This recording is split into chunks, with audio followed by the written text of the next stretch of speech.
All right, let's take a look at this example. Now, I would say you certainly can get different signs, and they can be flipped when you do it. And if you have double negatives on top and bottom, you can certainly get some different answers. So I would go ahead and take the log of both sides.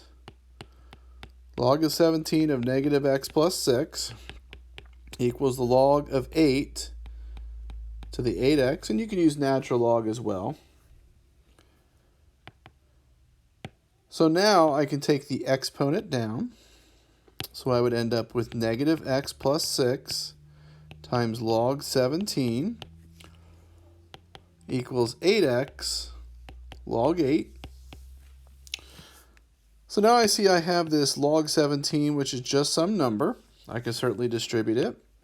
So I get negative log 17 times x plus 6 times log x, or log 17, pardon me, equals, I'm going to rewrite this as 8, or x log 8 log 8, because just to kind of put all the numbers together, just like I did in the first one.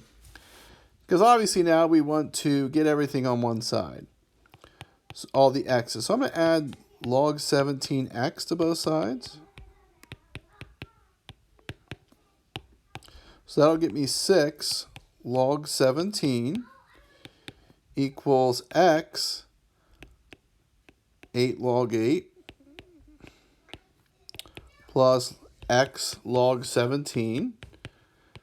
And I can factor out an x in this case. Now, if I would have taken all the x's to the left, you may have factored out the negative x. But if I just factor out the x, I get 8 log 8 log 17. And then I'll just divide out.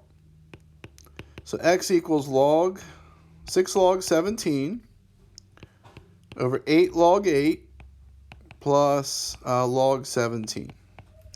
That is one answer. You certainly could have it also as negative 6 log 17 over negative 8 log 8 minus log 17. That's another equivalent answer.